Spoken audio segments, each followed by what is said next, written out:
اللہ نے قرآن میں کئی جگہ ہمارے نبی کو امی فرمایا، امی نبی. اس کا ٹرانسلیشن آپ نے کیا سنا ہے؟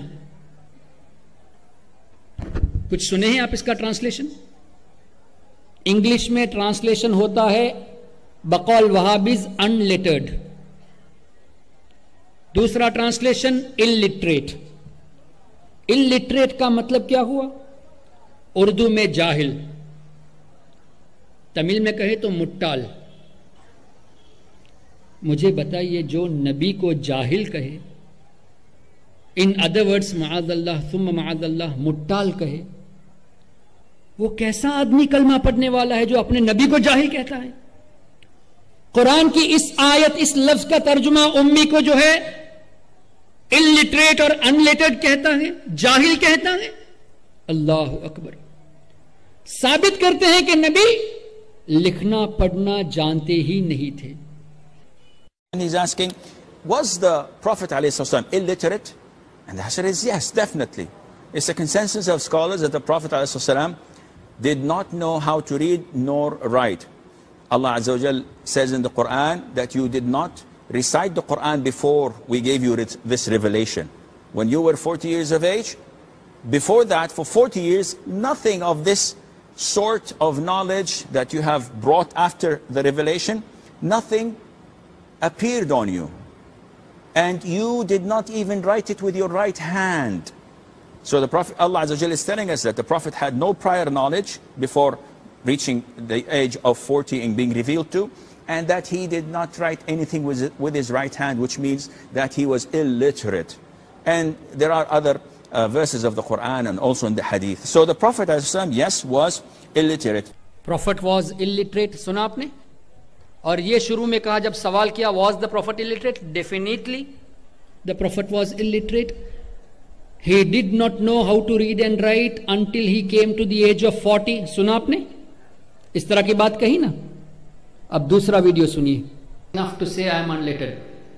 بہت دیانت داری کے ساتھ نبی نے فرمایا کہ میں پڑھنا لکھنا نہیں جانتا، یعنی میں جاہل ہوں معاذ اللہ رب العالمین. تیسرا ویڈیو سنیے.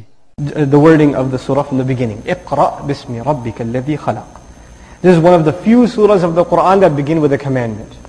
You know the narration, the Messenger ﷺ is by himself in the cave of Hira. He sees this incredible light, and it's Jibreel ﷺ. He grabs him and he feels like he's going to be crushed.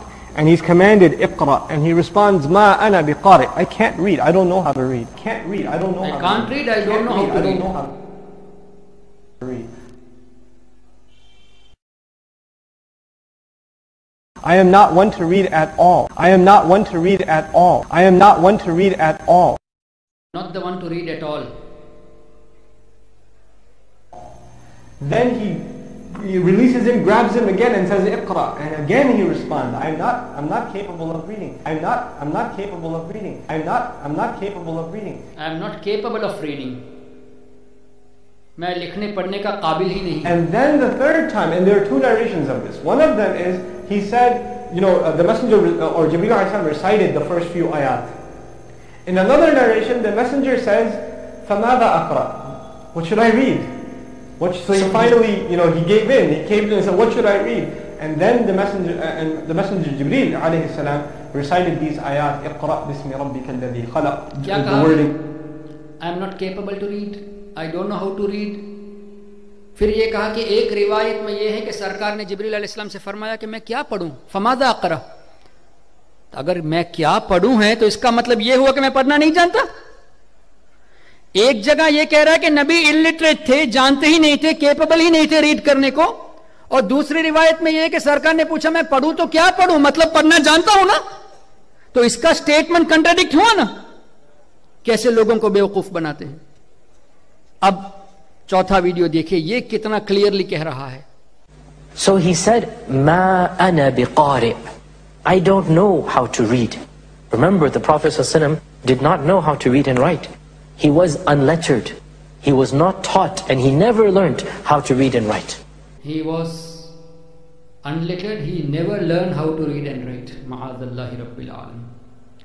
اچھا پہلے مجھے یہ بتائیے، امی کا معنی اگر unlettered یا جاہل معاذ اللہ اگر یہ ہے، ایک جگہ اللہ نے سرکار صلی اللہ علیہ وسلم کی تعریف فرمائی، الذین یتبعون الرسول النبی الامی الذی یجدونہ مکتوبا عندہم فی التوراۃ والانجیل یأمرہم بالمعروف وینہاہم عن المنکر ویحل لہم الطیبات ویحرم علیہم الخبائث ویدع عنہم اسرہم والاغلال التی کانت علیہم. یہاں حضور کی تعریف اللہ نے فرمائی، یہ رسول بھی ہے، یہ نبی بھی ہے، ان کا تذکرہ تورات میں بھی ہے، ان کی تعریف انجیل میں بھی ہے، اور پاک چیزوں کو حلال فرماتے ہیں، ناپاک چیزوں کو حرام فرماتے ہیں، اور لوگوں کی تکلیف کو دور بھی فرماتے ہیں، لوگوں کا برڈن بھی اٹھا دیتے ہیں. تو دافع البلا ہوئے کہ نہیں؟ اب اسی آیت میں امی کا لفظ بھی ہے، الذین یتبعون الرسول النبی الامی.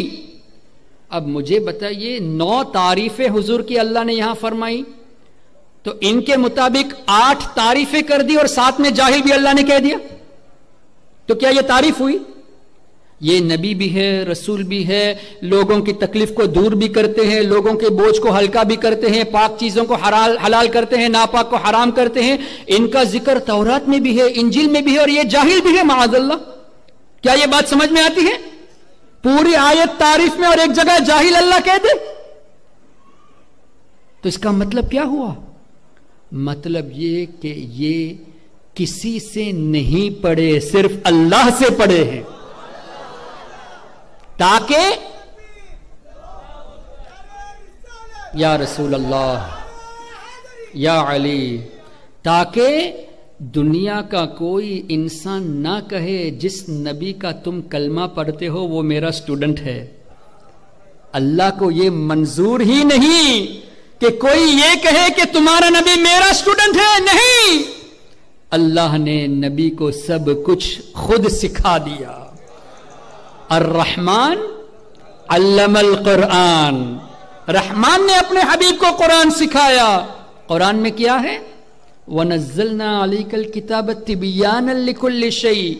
اے حبیب، جو قرآن ہم نے آپ پر نازل کیا اس میں ہر چیز کا تفصیلی بیان ہے، ایوری تھنگ ان ڈیٹیل. اور وَتَفْصِيلَ كُلِّ شَيْءٍ، ہر چیز کا تفصیلی بیان. تِبْيَانًا لِكُلِّ شَيْءٍ، ہر چیز کا تفصیل بیان. کوئی چھوٹی بڑی چیز ایسی نہیں جس کا ذکر نہ ہو. اللہ اکبر، کوئی خشک اور تر چیز نہیں جس کا ذکر نہ ہو.